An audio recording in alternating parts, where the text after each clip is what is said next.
Hello mga katita! Welcome back again to my another daily content challenge. So don't forget to follow, send seeds to receive a coupon code. Kaya, hanap na!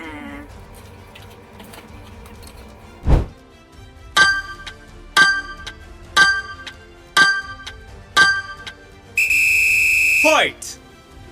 Ayan, wala nang paligoy-ligoy pa, simulan na natin.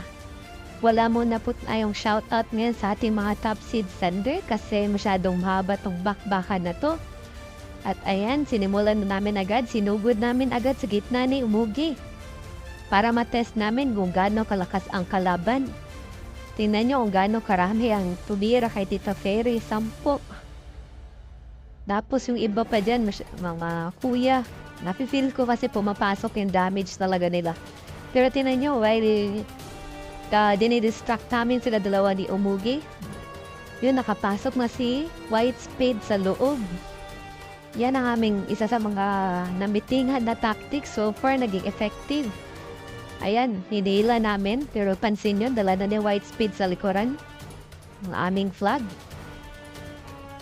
Yan, gagayad dala namin dito si White Spade na madala niya yung flag ng kalaban, masabit niya dito sa base namin. Pero dapat while isasubmit to ni White Spade yung flag ng kalaban, dapat yung flag namin ay present para ma-count yun as 1 point. Yun. Unang puntos para sa East 103 Trinity Blue Crowns. At dito, makakuha tayo ng first blood si Tita Fairy. Kung tatapusin nyo to guys, huwag nyo skip kasi masyadong maraming mapapatayin si Tita Fairy. Nasa 50 plus ang mapapatay dito ni Tita Fairy. At yun, unang first blood ay binigay ko kay iFrost. Kasi na technique namin yun as assassin is i-trigger yung passive talaga namin. Kita nyo, 358 yung damage ko dun. Pag natitrigger ko yung envy ko. Yan, kaya napakasakit talaga. Kaya ang inuuna ko talaga dito is yung mga healer lang talaga. Healer or archer. Ayan. Dito, gabi, napakarami. Hindi ko sino po yung spot na to kasi nandito, dito dadaan yung flag bearer nila. Kaya yan, nagpakamatay talaga ako sa gitna para ma-delay ko yung flag bearer nila. Ayan. Dito si Vilinus. Second blood natin. Napakaganda talagang bakbakan to. Ayun. Triple kill by Tita Fairy. Grabe, ang inuuna ko talaga dito guys. Sorry na lang talaga sa mga healer ng kalaban. Kasi yun lang talaga ang kaya ko talaga i-burst. Since makuna talaga yung mga kuya nila. Kaya dito yung na-feel ko na kung sino mga healer yung pwede kong FF. Nakafocus talaga ako doon para mag-proc yung passive natin. Lumaki yung damage ni Tita Fairy. Ayan, ganun mag-escape. Kita niya, wala na akong life pero FF lang talaga kasi may tiwala talaga ako sa passive ko na pag once nag-proc, hindi ako makikita ng kalaban. Ayan, grabe. 5 kills na si Tita Fairy. Gandang move dito ni White Spade. Pero yun na-run, is fail yun. Napatay dun si White Spade. Napakarami talagang nagdala nun sa kanya. Nag-FF sa kanya. Pero yun, nakascore din yung kalaban namin. 1-1 kami dito. So, masyadong intense na talaga mangyayari dito, guys. Panoorin nyo na lang. Pagandahan na lang talaga kami dito ng tactics. Kasi napaganda talaga ng labanan na to. Masyado talagang close fight. Marami rin talagang masakit sa kanila, lalo na yung mage na nagbabantay dun sa flag nila. Yun, di ko talaga yun kayawan. Kailangan ko din ng healer. Ayan, no, makita kung papasok kung dito si Helsinki. Yun, block namin yung gate. Hindi ka talaga makakadang dito, Helsinki. Magpapakamatay ako dito sa wall na to para paalis niya ako. Pero yun, since umalis si Helsinki, di niya tinuloy. Nef-F ko na lang yung mga natira dito sa loob. Ayun, patay si Helsinki. At nakuha ni Serin, nabalik niya yung flag namin sa base namin. Ayun, patay na naman. Tingnan niyo guys, yun, sabay-sabay, killing spree by Tita Fairy. At ito, alam mo, kaya ko to na shielder, kaya nilabanan ko na. At na-teleport siya guys. Yan, grabe, sulungan talaga, dito na sulong guys ni Umugi. Grabe, napakundat niya ni Umugi. Nagde-delay talaga kami dito para maagawa ng diversion para kay White Spade. Ayan, lain natin at i-delay natin yung mga masakit nila. Yan si Joker, ranking yan si Joker eh. Nahirapan guys ako mag-memorize na mga Chinese na ranking kaya hindi ko memorize talaga. Kung sino pang kuya nila dito. Basta ang alam ko si Joker ranking yan. Helsinki. Ayan si Pig. FF natin yun. Alam ko na nag-proc so low HP na siya this time. Yan, patay ni Tita Fairy. Ito si Ship. Alam kong dito ranker. Ayun, NFF ko na rin. And pansin niyo, di ko binapansin si Joker since Impaler makunat yan. Tapos di ko randang masyado yung damage niya. Kaya yun, pinapabayaan ko na lang. Di ko rin kasi kaya i-burst yan na mabilis. Yan. Ito, healer na naman tayo. Ito si Pig, naiwan, nag-heal sa gilid. FF natin yan si Pig. Ayun, dali ka naman. Sorry talaga, Pig. Ito, another healer na naman. May makunat dito sila na healer. I think ito yun. Na hindi ko ata napatay. May isang healer ang kalaban na hindi ko talaga napatay.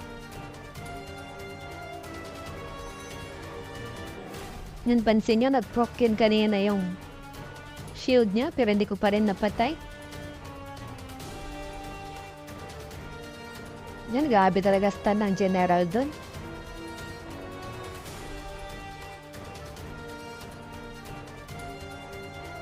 So, si Ship, FF natin si Ship. At dito naman, kinat ko yun apart. Medyo matagal yun. Si Tita Fairy naman ang dumala ng flag. Ito, go Tita Fairy. Itakbo mo ang flag natin. Ayan, tingnan nyo pag si Tita Fairy naman ang tatakbo ng flag. Tingnan natin kung ma-burst tayo ng kalaban. And nag-respawn na yung kalaban dito. Kasi makikita nila na gumagalaw na yung flag nila. Yan. Naproc ko na dun yung shield. Kasi masakit. May masakit dun na feel natin. Ayun, good luck by Trinity. Tingnan nyo, naihiwan na sila sa pintuan. Ganda ng block dun. Binigay nila White Spade at nung iba. At yun. Red carpet ang dinaanan ni Tita Fairy. Walang kahirap-hirap. 2 points para sa Trinity. At ayan, iFrost. Sorry talaga iFrost. Masyadong nakikita yung name mo sa first tab natin. Dito si Monster Baby. Ayun, si Pig na naman. Pero ito yata yung Pig na mage. Masakit to. Ayan, since si Pig nagdala na healer, inabol yan ni Tita Fairy. Kailangan ko ito mag-burst. Ayun, patay. Nice. Yun, buti na. Balik namin yung flag namin sa base.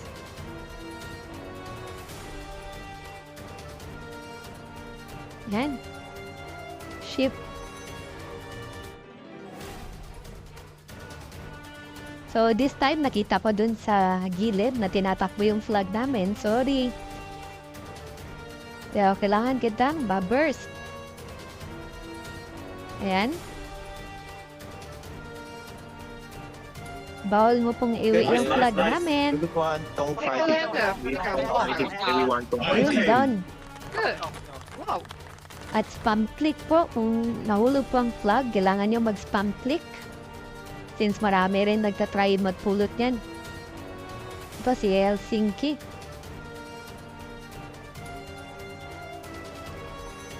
Ayan, patay na naman si Helsinki.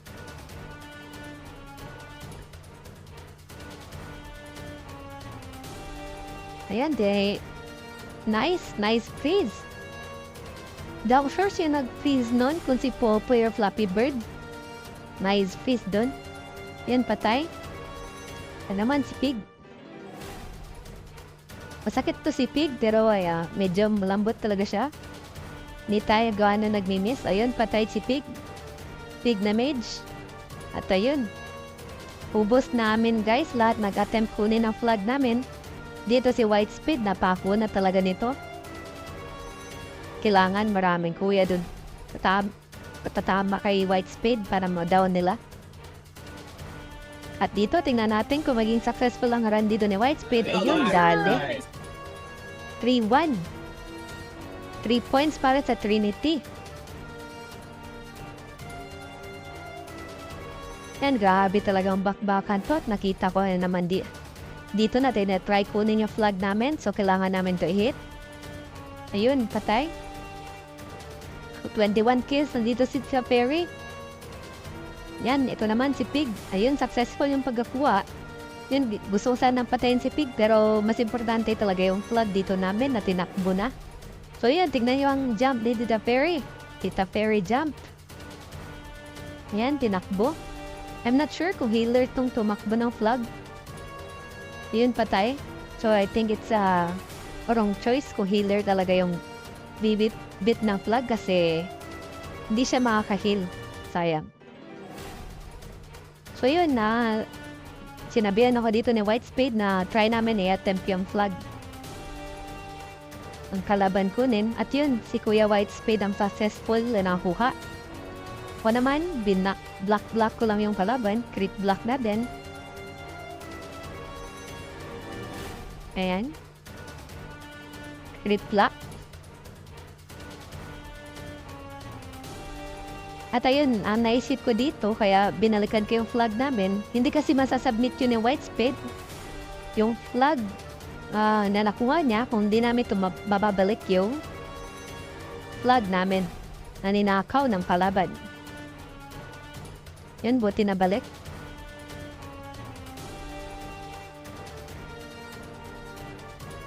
At ayun, dali, napatay pala dun si White Spade at bumalik yung flag ng kalaban na balik nila.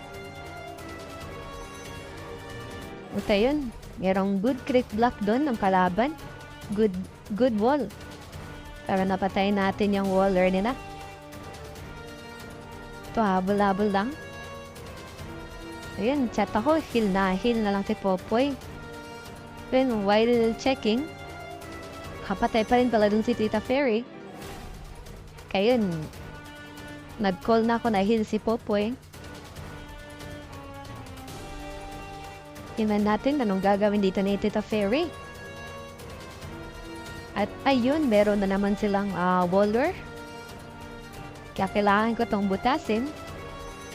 FF natin para makadaan si Popoy. Ayun, patay. Nice. Nice guide. Nice support dun by Tita Fairy. At ito naman si Helsinki. At dito nagkaroon ng matagal na bakbakan.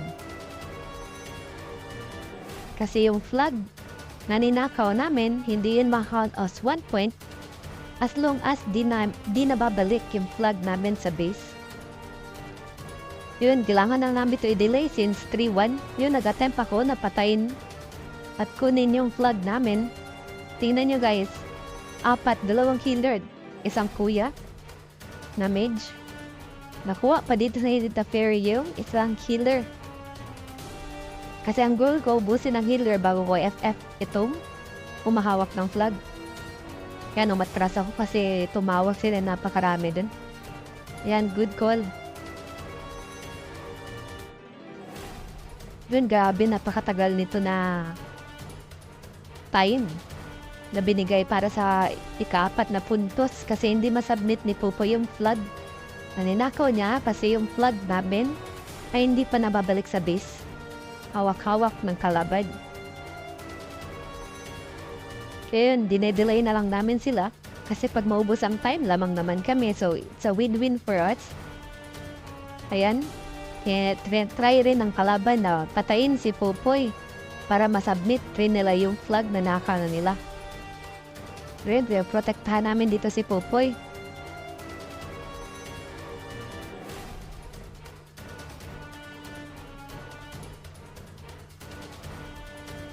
Ayan. Fast forward ko na to guys. So, talaga dito kay Ifrost. Ayun. Dito naman tayo sa holder ng kalaban. Di tayo atras kasi alam ko malapit na natin mapatay yun na healer para makatakas. Ito grabe, ubusan talaga kami ng oras. At dito na. Tinawag ako nila Kuya Whitespade para patayin yung kalaban. At ayun, nabalik namin yung flag namin. Kaya na-count na as 1 point nung dala doon ni Popoy. Ayun, 39 kills na si Tita Fairy. Ayan. At nakita ko na naman sa Ifrost na tumalon, kakatalon.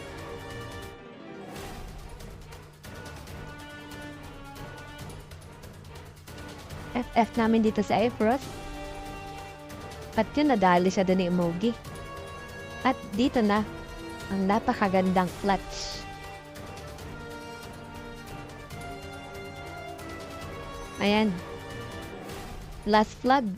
Kailangan na lang to dalhin ni Whitespade sa base namin para makount to as 5 points para matapos ang laro. Ayun, kita nyo. Patay na sana si Whitespade dun, guys. Nag-ready na yung spam ko dun na pulot. Pero na-comeback ng healer namin. Ayan, tinakbo ni Whitespade. Sinuportahan ko na lang siya. Kailangan na namin to i-submit. Once masubmit to, manalo kami. Yan, dali na naman na isa. Yun, nice wall. Nice wall talagang ginawa dito ng kalaban. I think maganda rin yung comms ng kalaban dun. Kasi ang ganda ng pagka-respo ng wall dito. At dito, tingnan nyo guys. Madadown na si Kuya Whitespade. At tingnan nyo sinong maghahatid ng ika-5 puntos. Ayan, si Tita Fairy na ang magdadala. Magdadala ng holding bandera. Patungo sa base ng kalaban. At ayan, hindi masubmit guys kasi napansin nyo, yung flag namin ay nanakaw ng kalaban so kailangan yun mabalik. So while waiting na bumalik yung flag namin, pinapatay na yun nila Whitespade. Ayun, sinubmit ko na. Sorry guys, napakahaba ng content natin ngayon pero I hope nag-enjoy kayo. And see you at my next content.